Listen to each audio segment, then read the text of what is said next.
Today on the Onward podcast, we have Congressman Mike Simpson. Mike is an unbelievable statesman, has been serving the people of Idaho in Congress in Washington, D.C. in his 14th term. We are so excited to get caught up with Mike, a good friend. Mike began as a dentist in eastern Idaho in Blackfoot, born in Oakley, Idaho. He served for 12 years in the Idaho State Legislature before being elected to Congress. Can't wait to catch up with Mike and hear about everything going on in Washington, D.C.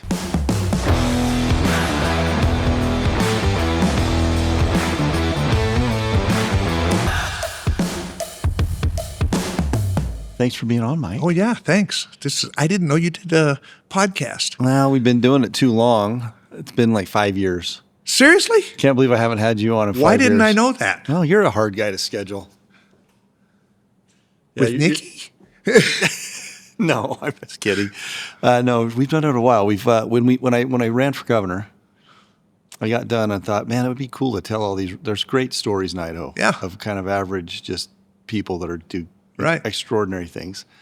So the first year we kind of did that, and then Bill Whitaker, you know Bill? Yeah. Bill was my co-host for a while, but he travels the world so much that was a little hard. And then the last 2 years, Isn't he up in Whitefish or somewhere now? Yes. I saw him at some event, and I hadn't seen him in a long time, and he said, we're up just off one of the lakes or whatever. He says, we got a beautiful place up there. He invited me to come up and spend some time with him and stuff. And he's an amazing guy. Yeah, really is. Guy. So how you been? Good. Been good. How's your last time I was with you? You were hobbling around a little bit on your hip. Did it? I'm at that age where I'm kind of bionic now. I've had both knees, the hip. They did surgery on my neck and stuff. Then my neck started flaring up a couple of weeks ago, or a month ago, I guess. It just was killing me, and so my neurosurgeon here, I had to go back to Boise or to D.C. and they hooked me up with a pain specialist, pain relief stuff. They gave me some injections in the neck and then put me on Celebrex and stuff. And it's been okay since then, but just weird shit happens to you when you get old, Mike, I know. This is what always bugs me is your skin gets so thin that you bump it into a table like this and all of a sudden you got a bruise there. Yeah. No, I know. I'm right there with you. But other than that, I'm doing fine. That's great. You look good. Thank you. You look great. The good thing is when they started on my knees, so I had surgery for different ones for each knee, the hip, the neck. I was under, for all this, and then they did carpal tunnel and all this kind of stuff. My taste buds just went to hell. And the endocrinologist in D.C. told me that one of the side effects of general anesthetic they use, every one but one, he said, is that it can affect your taste buds. So it doesn't happen very often, and it almost always comes back. It's been 6 years now, and food just tastes like crap. I have to force myself to eat something. And consequently, I've gone from a high of 270, and I was down to 171 yesterday. 100 pounds? Yeah. 100 pounds over the last 5 or 6 years. Wow. Well, you look great. Feel better, actually. You look really, really good. Good. That's great. Boy, you've been busy.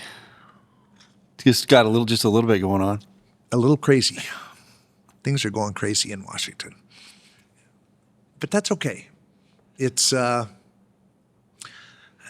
people are upset about the way Trump and Doge are doing some of the things. And I've looked at it, and we've known that our debt we got to get it under control and head in the right direction for years. And we had Simpson-Bowles Commission, which was members of the House, Senate, private sector people got together for about 9 months and discussed ideas and stuff. You know how many of their ideas became law? 0. But really good ideas, by the way. Yeah. I remember reading that stuff. Good ideas and stuff, but 0 of them became law. And then Steny Hoyer, the minority leader at the time in the House, and me formed the Go Big Coalition in the House to kind of do the same thing. Out of all the recommendations we had, 0 became law. It may be that the only way you could do this is to come in and dramatically do it like Doge and Trump have done. It's disruptive and everything else, And Elon Musk has actually told us, said, listen, we're going to screw up. We're going to make mistakes. We just need to know when we do so we can correct them and stuff like that. But it may be the only way that you could actually reduce the size of government and get after the waste and abuse and all that kind of stuff. I mean, I was stunned. I mean, a lot of these things we don't know anything about, Yeah. members of Congress. I was stunned when I found out that they keep all personnel records paper form in a mine. It's called iron mine. And Elon was told the limitation is you can only fire a maximum of 10,000 people a month. And he said, why is that? And they said, because we keep their records in a mine, an actual mine, and the elevator can only make that many trips up and down each month. So that's the limiting factor. And he said to him, he said, so why don't you digitalize this stuff? And they said, oh, we got money 2 years ago to start digitalizing. He said, how's that going? He says, a B. He says, you're giving yourselves a B? He said, no, we're at a letter B in 2 years. So you can't, it does take the private sector. Yeah. And while it's different than government, you can use business principles in government. And that's what they're trying to do, I think. Yeah, for a guy like you, well, first of all, I had Russ on not too long ago, and then Jim Risch is my buddy now. Yeah. We farm together Oh, do you really? and ranch together, so I get to see him or talk to him almost every day. Yeah. and I just love him. But we have some incredible leadership back there right now, and the committees that we're chairing, Yeah. the one that you're chairing, Yeah. the power that our little state yields back in Congress right now is pretty impressive. Speak to that a little When you bit. look at our delegation, Yeah. for a delegation of only 4, I mean, you got Crapo in charge of the Finance Yeah. Committee, Jim in charge of the Foreign Relations Committee. In fact, at the end of this term, I just learned this morning, he will have been chairman of the Foreign Relations Committee twice as long as Frank Church was. Yeah. So, I mean, that's a pretty powerful position. I'm on the chair of the Interior Committee, on the Energy and Water Committee that I used to chair, and on the Labor, Health, and Human Services Committee. And Russ is on Energy and Commerce and Yeah. Natural Resources. So we're Got it spread out covered. good Yeah. and pretty influential delegation, I think. Yeah, and you guys work together pretty well. Yeah. Yeah, we do. Talk about the changes there since you've been there. You've had a storied career, buddy. Yeah. I was reading your bio, getting ready for this, Yeah. and I knew a lot of it. But you've been back there for 14 This is my 14th term. 14th term in Washington. Yeah. And talk a little bit about the changes in politics in general, just how things One run of the and biggest people interact. One of the biggest changes that I've noticed, and I don't know how to say this right, but it's the disrespect so many people have for the institution. You see members of Congress doing things that they would have never done 20 years ago. They'd have been censured and kicked out of Congress if they did some of the things. But you hear some of the speeches on the floor and stuff like that, and it gets way too partisan. And the problem is that those people that are the problem solvers, if you will, the ones that are in the middle, more or less. When I came, the Democrats had 70 members in what was called a Blue Dog Coalition. And that was the conservative Democrats. And we worked with them a lot. I voted for one of their budgets one year because I thought it was better than our budget and stuff. So there was across the aisle conversations and talk and working together and that kind of stuff. There are no Blue Dog Democrats now because they've either been beaten in primaries or decided not to run again by more extreme people. Same things happened on our side. And so the sides are becoming more and more separated, and there's not that base in the middle that brings some sense to the stuff we do. And I think that's the biggest change I've seen. Yeah, it seems well for you, just the partisan nature of everything. Yeah. Everything that comes up, right? Makes it hard to do the business of the country, right? Yep. It really does. And you see that difference as you've watched. Absolutely. What about the interpersonal relationships? Have they changed over the years too, as people? It has to some degree. I would say the people that I hang around with has probably gotten smaller because our caucus has gotten more to the right and stuff. And you look at the Freedom Caucus. My challenge with them is that I don't disagree with what they're trying to do. They're trying to get our fiscal house in order, and I think it's the right thing to do. Problem is they have no idea of how to do it. They have no strategy of how to do it. And they think that closing down the government is a legitimate policy objective. I don't think it is. I've never seen a time when closing down the government is good politics or good policy. And so we have differences more in strategy than we do everything else. And that was 90% of the debate of trying to get this reconciliation bill done. They wanted some other things done. They just have no idea about how to get there. And so I don't hang around with them a lot. Some of them I do. But the members across the aisle, I still have friends over there that I talk to and work with. Shelley Pingree, who is the ranking member on Interior, we're good friends. Steny Hoyer and I are still good friends and stuff. So we have those relations, but they're not as many as there used to be. Yeah. Socially, who was I talking? I think Jim. Someone was telling me that. Oh no, maybe it was Butch. Butch was telling me that back in the day there was a lot of interaction. Families spent time with families, and people spent time with people. And he said when people started coming home as much, the interaction and the friendships and the bonds that kind of sometimes would carry the day on issues is just different. I think it's the biggest problem we have. I had a guy who was a member of Congress that we got a job for in the Department of Agriculture. Ralph Harding was a congressman from Idaho, Democrat. Pretty surprising now, huh? But he was a good friend. He was actually one of my dad's dental patients. And he wanted a job in the Bush administration when Bush got elected. And we helped him get a job in the Department of Agriculture and stuff. So I talked to him quite a bit. But he said when he got elected, almost every member moved their family back to Washington because Congress only paid for travel home about 3 times a year. So you'd come home for the 4th of July and Christmas or whatever, you know. Now you have your own members account and you can spend it how you want to with some limitations and stuff. But most members come home every weekend. Yeah. With me, that's too many airplane flights. You know, that's about 9 hours from door to door. And so I don't do it every weekend, but it's still a lot of coming home. But when you had your families out there, and nobody moves their families out there now, but they used to move their families out there.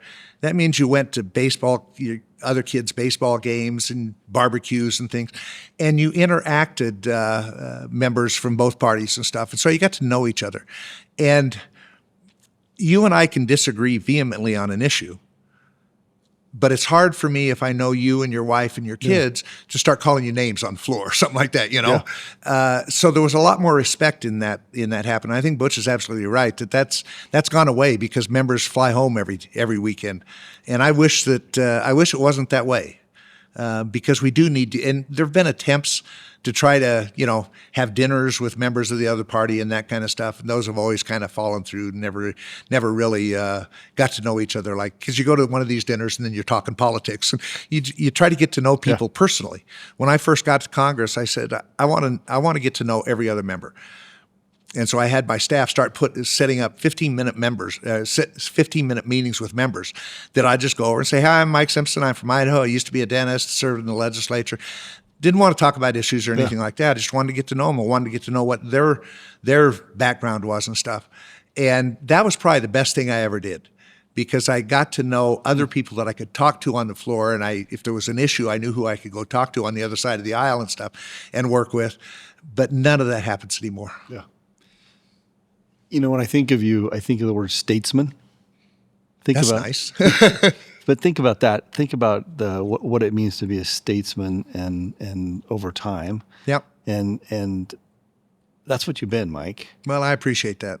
And I look at the world we live in now, and you've been there pre-iPhone, social media. It seems like a lot of members of Congress on both sides. There's just there's the social media, you know, shock and awe, say something crazy, do something crazy. And we need more statesmen that are there to serve the people. Well, I appreciate that. It is. I've had people in Idaho say, well, why don't I see you on TV every night like Jim Jordan or something like that? And I'll say to them, you know, I could be on TV every single night if I wanted to. And they'll go, really? I said, yeah, all I got to do is go say something really, really stupid. And I guarantee it'll make the news. I try to stay off the news as much as I can and just do my job. And, you know, I think there's too many people that are, and it's somewhat natural. I won't say it's completely foreign to me, but there's too many people that their whole goal is to get reelected. My goal is to do what's best for Idaho and for the country. And if I get reelected, I get reelected. But if you can't defend it, you shouldn't do it. So that's kind of my goal. And when you have a 2-year cycle, you're always You're in always an up for election re-election, cycle, right? It starts the day after the last election. So I think it does drive some behavior, right? Because it is something you're always absolutely, thinking about. it drives some behavior. But I think you've been able to. I've watched you the whole time I've known you just stand up for the things that are best for Idaho, for our families, for our people, for our environment. Yeah. You just always seem to be the statesman on the issues, and I love that about you. Well, I appreciate that. Thank you. With the Trump administration back there now, the big beautiful bill just passed, right? Yeah. By one vote. Yep, by one vote. And one person was asleep and missed the vote. He would have voted for it. So technically we had 2 votes. Technically 2. Tell us a little bit about it, and then tell us a little bit about what you think is going to happen in the Senate. Well, first of all, I try not to predict what's going to happen in the Senate. But in the House, all of the committees, they have instructions in the budget resolution that go find this many dollars in savings, and virtually every authorizing committee has to go do that. And they had all-night sessions. They worked their rear ends off to get their bills out and stuff to meet the goals that the budget committee had sent. Then they send them back to the budget committee, and they coalesce them into the one big beautiful bill. And it has some provisions in there that worry me. It has some provisions that are absolutely essential for the country. The biggest thing is it started off as we've got to extend the Trump tax cuts from 2017, because if we don't, it's an automatic 24% increase in taxes across this country. And if you're going to address the budget deficit, some people have said, how can you talk about cutting taxes or extending these tax cuts when we have this big deficit? The way you address the deficit and the way we balanced the budget in '96, I think it was, when Clinton and Newt Gingrich Been were a there. while now. Yeah, but they didn't slash and burn spending. What they did is got the economy growing. And when the economy grows, we get more revenue into the federal government. And in fact, they had so much coming in, they didn't know what to do with all of it. And the problem was if you get more revenue than your annual budget, there's a tendency to spend it and grow government. And we need to reverse that. And so the tax cuts were vitally important. But then there's a lot of other provisions in there where they had to find savings from waste, fraud, and abuse in a variety of programs, and there is a lot of that going on that needs to be reformed. People suggest that the Democrats are saying that we are trying to cut people off of Medicare and Medicaid and Social Security. Nobody's Social Security is going to get touched. If anybody thinks that I would vote to cut Social Security, they don't know my 98-year-old mother. I wouldn't dare go home. So that's not going to happen, and we're not proposing that. On Medicare and Medicaid, what they're trying to do is cut the waste, fraud, and abuse. They're trying to cut illegals off the rolls that are there. And people, they said there was I can't remember the number. It was like over 3 million people on Social Security that are above the age of 130. Yeah. And what Musk told us is we don't know if any of those people are actually getting paychecks from Social Security. He says there might be a few, but it's not the vast majority of them. The problem is that you qualify for other programs like unemployment and other things. They check to make sure that you have a Social Security number. And if you have a Social Security number, that's as far as it goes. And the problem is, he says your technology, what he said is your technology sucks. And because the computers don't talk to each other and all this kind of stuff. So if we can eliminate some of that stuff, we can get most of this money out of waste, fraud, and abuse and that kind of stuff. And I'm kind of, I don't know, you being a doctor, I don't know what you think about Kennedy's Make America Healthy Again proposals. I like the fact that we're looking at some of the food additives that we have and all that kind of stuff. Some of the things, I got in a little discussion with him about fluoride on our hearing. It's interesting. Yeah, it is. Well, first of all, I'm as Western, like ER doc, Neanderthal. Yeah. It bleeds, put pressure. Yeah. Bone sticking out, put it back in. Start CPR. Right. So basic medicine. I am a basic medicine guy. we're pretty black and white in the Yeah. way we see the world, the way we fix things, right?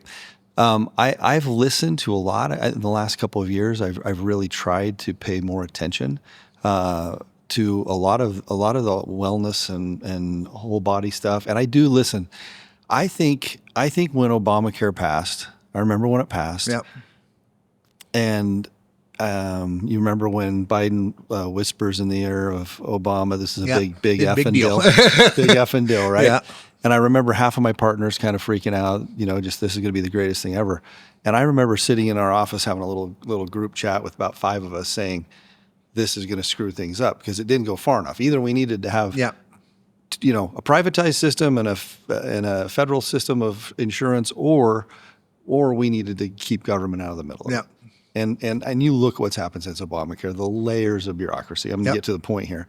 You look at PBMs and what they have done to the cost of drugs. Yep. You look at all of the layers. Everyone, like if you go back 20 years ago, what's the layers between a physician and a patient now? And it's insane what's gone on. So Oh, yeah. all this bureaucracy has been created. Well, in the middle of all that, there's just money.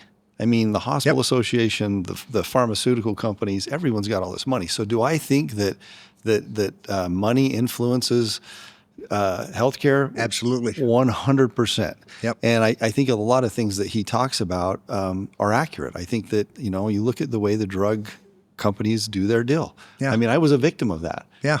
I remember when I trained, I tell this story because I don't tell it very often, but it bothers me. When I was in residency, so I was in residency in the 90s, there was this big push by the pharmaceutical companies, the people that made Norco, hydrocodone, right? Right. Percocet, Yeah. oxycodone. And they would come into the ER. They would take you on golf trips. You would come in sometimes, and you'd have a new putter.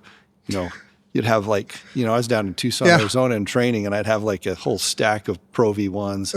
And I'm like, oh, and there was this nice note from the drug rep telling me Yeah. that, and they would put studies, like stacks of studies that said that as doctors, we're not treating pain well enough, and Yeah. we should be sending everyone home with 40 to 60 Percocet after a ankle sprain. I mean, Yeah. I lived it, right? Yeah. Then I moved to Boise. I'm in Boise, Idaho, and I still remember he was a nice guy, former NFL player. He would come in. I did night shifts. He'd come in every night and here's some more Pro V1s. Can I take you? Yeah. Hey, I looked at your record. You're not prescribing enough Vicodin. So that happened. Yeah. Like I can't deny it happened because it happened to me. Absolutely. And guess what? I was thinking I'm not treating pain well enough. So I started prescribing more pain medicine. So I was part of this problem that happened. And so I'm always careful. There's a lot of opinions and a lot of really opinionated people on a lot of things. Sure. And I think it's always good to step back and say, okay, what is the truth if you can get the filters of dollars out of the way? Yep. And I think for vaccines, I think for some of the food stuff he talks about, I think the food industry, you look at just refined sugars Yeah. and what it's done to America. You look at our obesity rates, you look at any chronic diseases that we have compared to the rest of the world, there's something to it. Yeah. So There is. I really appreciate the fact that he's looking at it. Now, do I think some of this stuff sounds kooky to an ER doc? Yeah. Some of it sounds like I know. a little kooky, but you look at the amount of additives we put in Oh, our yeah. food versus, as an example, what they do in Europe and stuff. I mean, the list that we put in things, you can get a loaf of bread today that'll stay fresh on your shelf for like 2 months. It's crazy. That's right. And I got no problem with them looking at it and say, are all these things safe? Are they really beneficial to us or not? I remember I got in trouble with pharma because I was one who said we ought to negotiate drug prices from the start. And the federal government is the biggest drug purchaser in the country.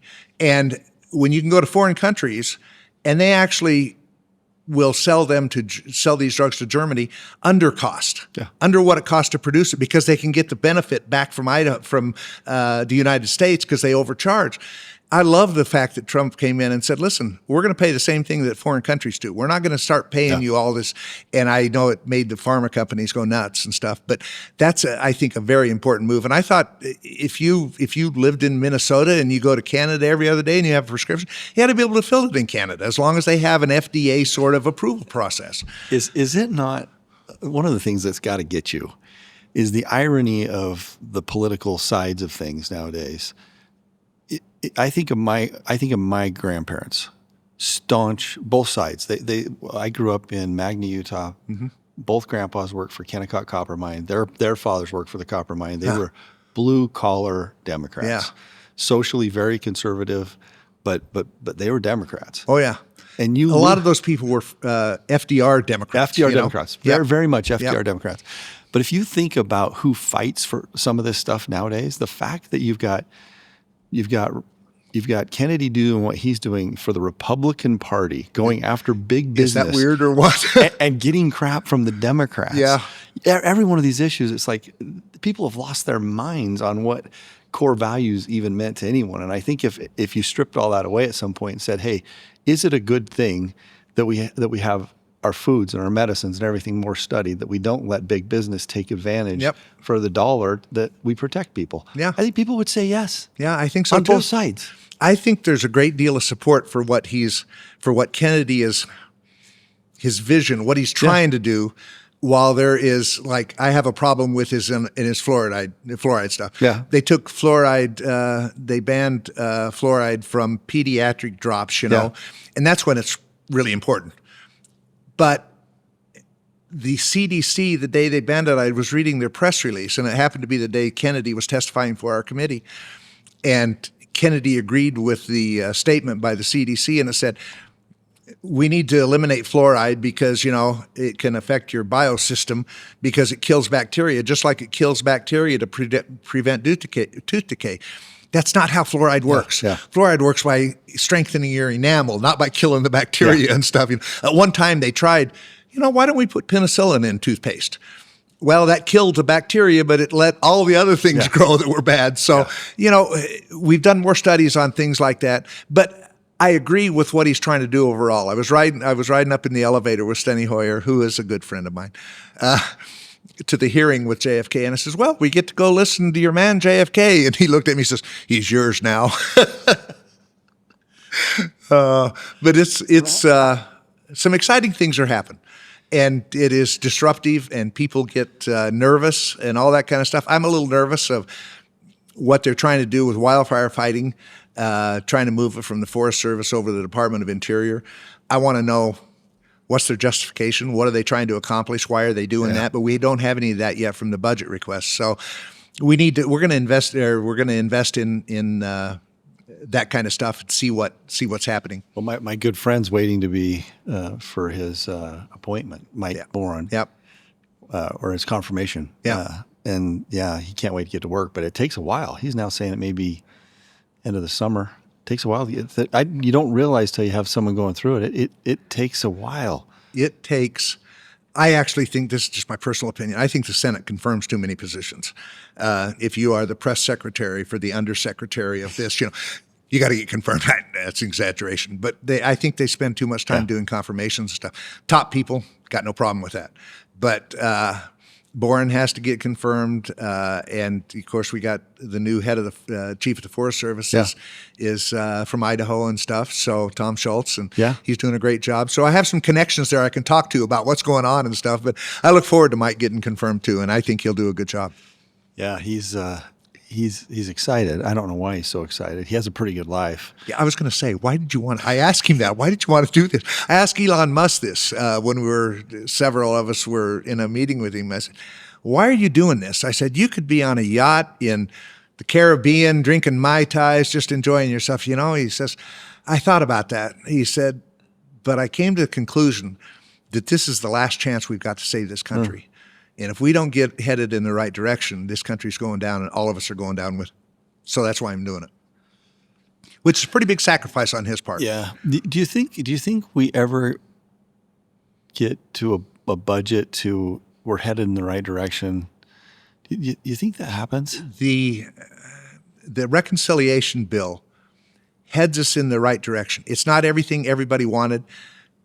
I've always told people it's not really where you stand, it's what direction you're headed that counts. Yeah. And I think we're headed in the right direction with that, and there will be more coming up and in the next year's budget and that kind of stuff. If you look at what we're trying to appropriate money for next year, I was just talking to my staff this morning from the Interior Committee about the cuts that we're going to do in Interior and where we're going to make them and stuff. Unfortunately, it's a lot of programs that a lot of people like. But you got to ask yourself, is it necessary?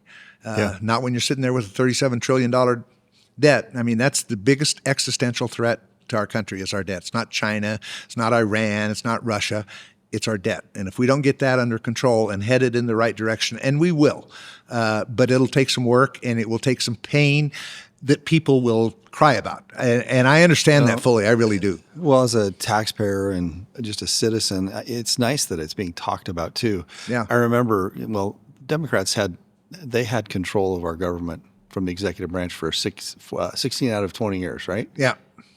Right? And you don't hear about the deficit one time when they're in. But during Trump's first presidency, you didn't hear it either. Yeah, that's very true. much. I mean, you look at the chances then to try to address a problem, and then it would have been 8 years ago. Yep. So it's really nice that we're addressing it. It's a big issue. It's a hard thing, but that's what we need, right? I think really what you're seeing out of this administration, you'll notice Trump came in and on day one started signing executive orders and everything else. And a lot of those executive orders I agree with. But he learned from his 4 years that he was president that, he was under fire every day for impeachment for this or that or whatever, and false stories out there and actually put out by the Clinton campaign. I mean, he lived that for 4 years. And I think then he had 4 years off to sit and say, what would I do differently? Yeah. And he knows that the first 2 years, especially the first year maximum, but the first 2 years is the time you've got to get something done. And so that's why I think he hit the ground running and started appointing these people. And I'm kind of excited about his cabinet appointees too. People were going, these are people we don't know and whatever. That's okay. Yeah. There's not a better Secretary of State than Marco Rubio. Man, this guy knows what he's doing. I love him. My Cuban friends are good people. He's been strong. He's been very, very strong. But Lee Zeldin at EPA, he's going to take some real hits in his budget, but he's going to do what the EPA is directed to do. And my first term as chairman of this Interior Committee, the first 5 years there, we cut the EPA's budget by 17% over that period of time, and I thought we were doing pretty good. They want to really cut the EPA's budget, but there's a lot of things, and people say, well, why do you do these state and local tribal grants and stuff that help water systems and sewer systems and local communities? Because they're enforcing federal law. Yeah. So federal government helps with the funding of that to some degree, and so we'll be doing some of that, but they had an EPA museum. Sound kind of weird? An EPA museum set up, and I can't remember how many million it cost to operate I'm just and everything. thinking of some of my farmer friends. Do you know how many people came in last year? 2,000. That's like what, 4, 5, 6 a day came in to visit this EPA museum. And I don't know of anybody that comes to Washington that says, hey, let's go visit the Washington Monument. No, let's go to the EPA museum. Oh, that's good But stuff. he cut that out, and we're finding that kind of stuff throughout government. And I think it took eyes from outside to look at it, to tell us what was going on to some degree. That's great. Hey, tell me a little bit about your heritage and growing up. And your dad was a dentist. Yep. Inspired you to be one, and then you got into politics, kind of took off. But talk a little bit. One of the reasons I still do this podcasting is I really like hearing about the why behind people. Sure. And for you, who was it that inspired you at a young age to be what you've become? Well, I was. We lived in Oakley, Idaho. I was born in Burley because my mother had to go to the hospital in Burley, and I had to go along. So I was born in Burley, and then we lived in California for a few years while Dad was in Korea. And when he got out of the service, we moved to Blackfoot, Idaho. They grew up in Oakley, Idaho. And that's where they got engaged and got married and all that kind of stuff. And my dad was a dentist, and my uncle was a dentist, his brother. And I went to college at Utah State, and I was a political science major because I love the study of politics, not necessarily being a bureaucrat and working for government. Don't mean that in a negative term, but didn't want to work for the government. But I liked the policy decisions and stuff. But then what do you do with a political science degree? And I liked the biological sciences, so I switched to pre-dentistry and went to dental school in St. Louis and graduated and came back and set up practice with my dad and my uncle, and practiced with them for till my dad retired, and then my uncle and I, and then my cousin joined us. So we had 3 dentists there, and at the time. But I was after I was practicing for about 3. I graduated in '77 from dental school, and I was practicing for about 3 years. I picked up the morning news one day, the Blackfoot paper, and it said that there were 2 seats open on the Blackfoot City Council, and only one person had filed, and the deadline was the next day. And so I thought, wow, this is the way to get into politics, So I went down and got 50 signatures and signed up, so did 5 other people. And that meant you had to go to debates and stuff. And I, like most Americans, the number one fear we have is speaking in public. So I'm kind of, do I really want to do this? Do I want to go to the League of Women Voters debate and all that kind of stuff? But I ran, and we knew who would get the most votes. And I came in second. I got 1,016 votes, and the guy in third place got 1,008. So I won by 8 votes. So if me and my wife, my dad and my brother and my mother had voted the other way, I would have never run again, because having public speaking was the worst thing in the world for me. But I got elected, served 4 years on the city council, and a state legislator from my area was retiring. And I talked to him about it and stuff. And, the part-time legislature in Idaho, I could actually come over here, and I got elected there and to the state legislature, but I could come over and work in the state legislature, go home Friday afternoon and practice Saturday, take care of the state hospital patients on Sunday, and then come back over. So I did that for like 14 years and became Speaker of the House. Never thought I'd be Speaker of the House. Did you enjoy your time as Speaker? I did. That's the best job I've ever had. The Speaker of the House is an amazing. It takes you a while to realize what authorities you have. You got a lot as Speaker of the House. It didn't take Moyle long. Yeah. Some people learn quicker than I do. But I was going to either retire or I was going to run for governor. And Dirk Kempthorne at that time decided to come back and run for governor. And Crapo moved from the House seat that I have over to the Senate. So it opened up the 2nd Congressional District. And I said to my wife, that all those years you worked to put me through dental school, and we took time to build a practice. We've got a practice. If we wanted to go to Hawaii next week, we could pack up and go to Hawaii for a couple of weeks, if that's what we wanted to do. And I said, how would you like to give that all up? Decrease your salary by about half, and every 2 years you got to ask people to send you back. And she said, this surprised me. Not coming from her, though. She's a pretty smart woman. She said, I've watched you over the last several years. Those 3 months that you're in Boise during the legislative session and you're home working on weekends and stuff, said you're busier than heck. And then those times where you're just practicing dentistry, the 9 months of the year, says you're happier those 3 months when you're busier. And so she said, let's go try it. So we ran for Congress and been here ever since. That's how I got involved. But I can't say it was a specific issue or something like that drove me to do it. I like the debate and the politics of do you remember the first time you went back there, the first time after you'd been elected and walking in? And did the grandeur of it all hit you? I always say usually we go over to the Capitol from my office on the tunnels and stuff. But if I walk outside and I walk over to the Capitol, if I don't get goosebumps, I shouldn't be there. Yeah. It's amazing. I can remember the first time I was walking up the staircase around by the House chamber, and the marble there is kind of dished out, old. And I said, man, this is the people's house. Why don't they replace these marble steps and stuff? And then I thought to myself, think of the people that have walked up and down here. Abraham Lincoln, Davy Crockett. I mean, the heroes of this country have walked up and down these steps. Okay, I get it. I know why they don't. But it is a fascinating place, and I love giving tours of the Capitol, or a staff giving tours, and people are amazed. It's a beautiful place. Everybody hates Washington, D.C. Every politician says, I'm leaving there. When I retire, I'm coming back to Idaho. I'm not going to be one of those people that stays in D.C. But I got to tell you, in all honesty, the one thing I will regret is that I haven't taken the time to take full advantage of living there and stuff. I'm kind of a Civil War freak. And the Civil War happened within 100 miles of D.C., you know, and I need to get out and visit some of those places out there. I haven't been out to Antietam yet or any of those places, and so I want to do those things before I ultimately retire. But it's an amazing place. I did want to hit a couple of things you're working on that are near and dear to your heart. Okay. Firefighter pay. Yeah. Talk about that. Firefighters were getting paid about $11 an hour. They were, they could make more money flipping burgers at McDonald's in California than they could fighting wildfires.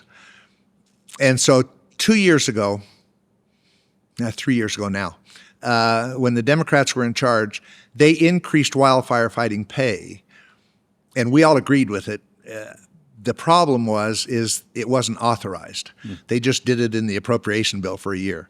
So then we took over, and last year I tried to get it authorized and stuff.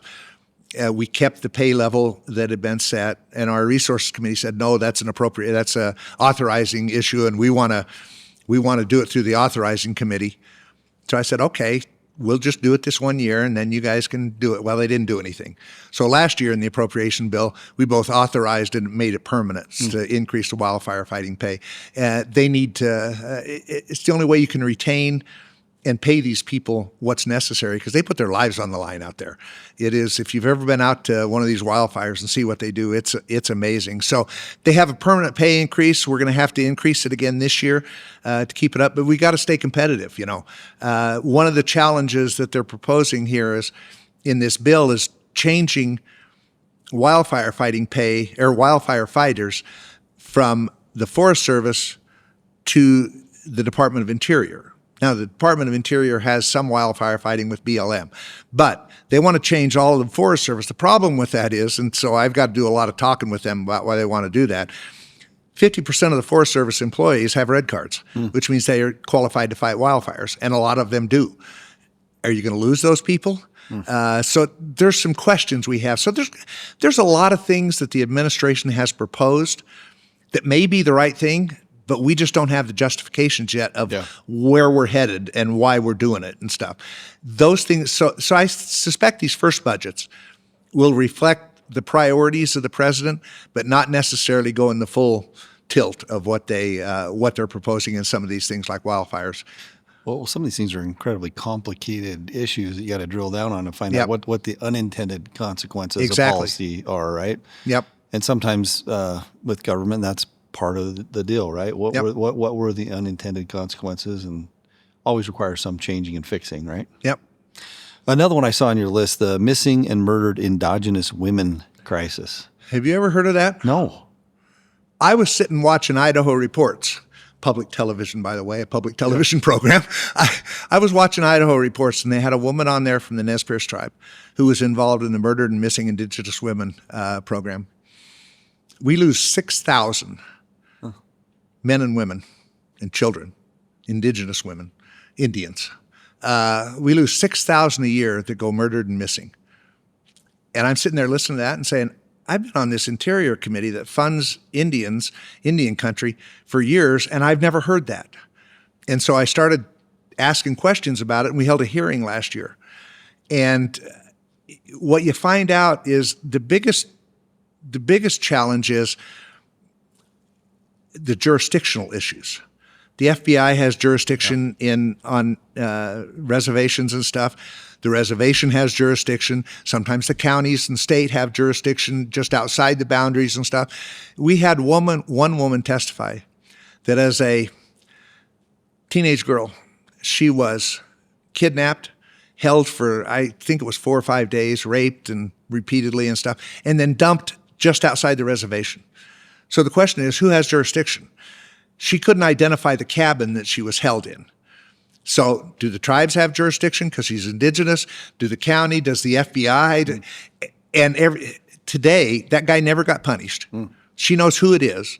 She is on the council, and one of her constituents is the guy that raped and murdered her, or raped and abused her and stuff. we've got to address this. And so we're putting a lot of money into Indian law enforcement. I mean, you look at a lot of these reservations, they're big as the state of Connecticut, and they have 2 officers on call at any given time. And when they get a domestic violence call, it might be an hour before they can get there. Well, then it's over. Yeah. So we've got to do more in Indian country to address this really serious problem. And if the American people knew that this is twice as many people as we lost on 9/11, and it happens every year, Wow. I think they would be outraged and want us to do something, and that's what we're going to do. Well, thank you. Thanks for doing that and bringing it to light. One of the things that I've loved about you, and today's no different, is you get pretty passionate about things that matter to Idahoans. I am. Right? I am. That's what you want in It's your, the in greatest your state in the statesman, world. right? Yep. You want someone that's looking out for our people and fighting for us. Yeah. One of the issues that just came up was the sale of public lands. Yeah.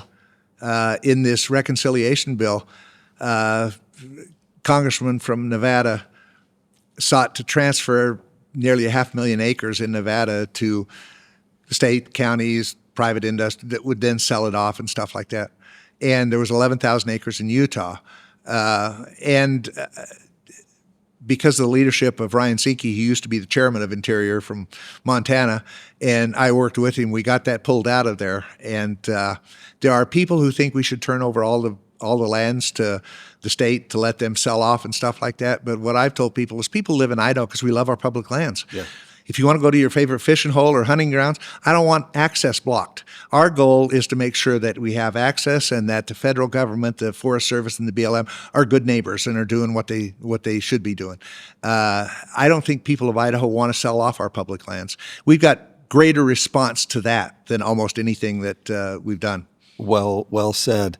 And fiercely defended. The folks that truly understand the value of public lands, Yep. I'm sure some of your I mean, there's a reason why this place is so great, and it's the Yep. ability we have to go explore Several and do all years the things ago. we do. Several years ago when we were trying to pay for, I think it was Hurricane Katrina, a Texas congressman who was a friend of mine on the Appropriations Committee said, "Hey, I know how we can pay for this Hurricane Katrina disaster relief." I said, "How's that?" She says, "We need to sell off all those public lands in the West." And I looked at him, Texas doesn't have any public lands. Yeah. And I said, listen, I said, people live in Idaho because we love our public land. So why don't you go take care of Texas? I'll take care of Idaho. But we remained friends. Yeah, that's awesome. What just kind of closing up here, what does Idaho mean to you? It's the place I want to live. It's, I love our mountains, our forests, our rivers, our lakes. My goal is once I decide to retire and I have a full summer, I'm going to travel every road in Idaho, and because there's a lot of places that I go, wow, I haven't been there before. I mean, it's a big state, and it's beautiful country. Whether it's North Idaho, Southeast, or Southwest Idaho, it's uniquely different. Somebody tells me that they go up to Coeur d'Alene. I said, well, you need to come down to Sun Valley too. That's a good place too. And I live in potato country, which is kind of a high plains desert, but in an hour and a half, I can be in Jackson Hole. In an hour and a half, I can be in Yellowstone. Swan Valley. Yeah, I mean, it's just gorgeous country. And the people of Idaho I love them. Yeah. They are understanding. They are opinionated, and they let you know what they're thinking and stuff, which is good for a representative to know. So I appreciate that. Yeah, as I reminisce, I would never do what I did. I dipped my toe in politics for a short time, and that was once was enough for me. But I don't regret the year and a half being on the road. Yep. And traveling. We hit almost every town and city at least a couple times over that time period, and it's unbelievable. This state is geographically the natural resources we have, the rivers and streams and lakes, but it's the people. It's the people in all those, and very different. We've got North Idaho that is fiercely kind of independent in their thing, and you got Eastern Idaho, which is the same, and then down west we're different here. You got we're all the way over the border of Oregon and Washington County, and you come over to Canyon County. Oregon counties want to become Idaho, Yeah, it's a wonderful place with diverse ideas. Yeah, it is. But they share in that same heritage of Yep. of hard work, taking care of each other. Yep. You know, we were always worried that if Californians move here, they're going to try and change our politics and stuff, that they'd move to Salmon, Idaho and say, where is your opera? You know, and that kind of stuff. Yeah. But what's happened is actually, if you look at North Idaho, most of the people migrating there are coming from Washington and Oregon. Yep. People in the Treasure Valley are coming from California. And people in Southeast Idaho, surprisingly, are coming from Utah. Yeah. And they've actually made the state more conservative because it's the people from California that are sick and tired of the rules and regulations and taxes of California that have come up here to be more free. So as a general rule, they've made Idaho more conservative. Yeah, they give us hell in development though, because they come here and then they're like, hey, we don't want anything else to happen here. Yeah. So they oppose everything. Yeah, that's true. Everything. That is true. Everything. Anyway. And we get to go to a couple ribbon cuttings while we're over here for new businesses and stuff, you know. Yeah. Idaho's economy is moving. Oh, yeah. Brad Little has done a fantastic job, I think, keeping Idaho moving forward and stuff. And I think it's going to grow, and that's going to be a challenge. But it's a challenge we welcome. Yeah. Well, thank you so much. Thanks for your leadership.